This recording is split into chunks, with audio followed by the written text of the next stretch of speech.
Diversity and inclusion is essentially the story almost of my life. I come from a very diverse background. My mother was a lawyer, my father was an engineer and pursued his career. And they managed to get this balance right between pursuing career, but also taking care of their family.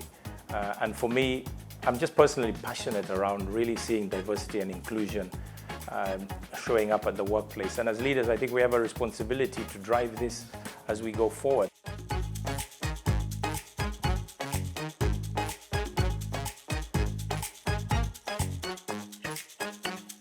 I think one of the things that's really important is to be much more human at work and to recognize that we are human beings. We need to care about each other. We need to have empathy with each other if we're going to really bring the best out of our people. And I find women leaders can be very good at bringing that balance into leadership teams. So it's about each bringing their best in order for the group to succeed. And that's really underpins the whole growth, transformation and return strategy. We've got the opportunity to get more women leaders in place, but we have to put in place specific things that will help them be successful. And I think part of the reality that we need to focus on is work-life balance, work-family balance, the roles we individually play.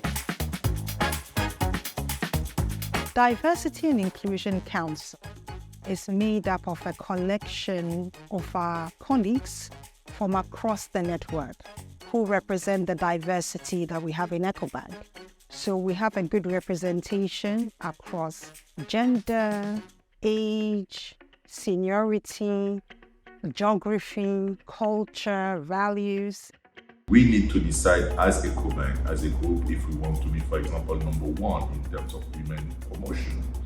We need to decide, for example, if we want to make sure that the majority of our suppliers are women-led businesses. This is a decision that we need to take, and that body is going to be a steering committee, a supervision body that is going to help the group to go into that direction.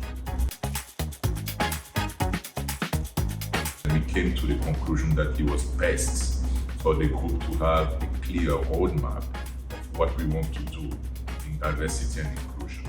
And to have that roadmap, you need to have a good assessment.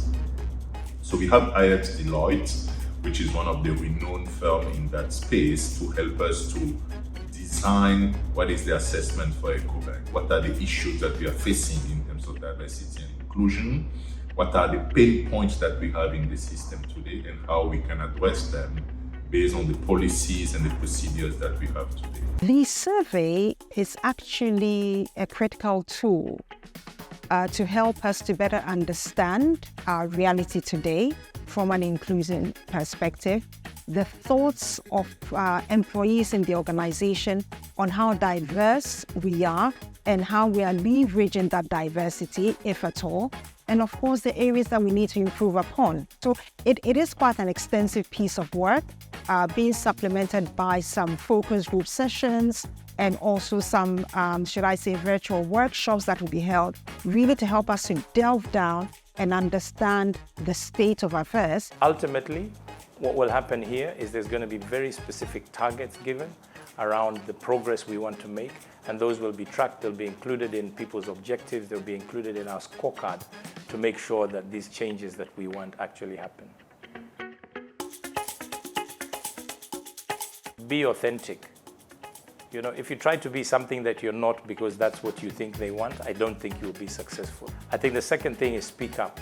I think we need to voice the concerns that we have, the challenges you face in the workplace or doing business and growing in your career. Because once we know those issues, then we can put together plans to work through those issues. Put your hand up for jobs.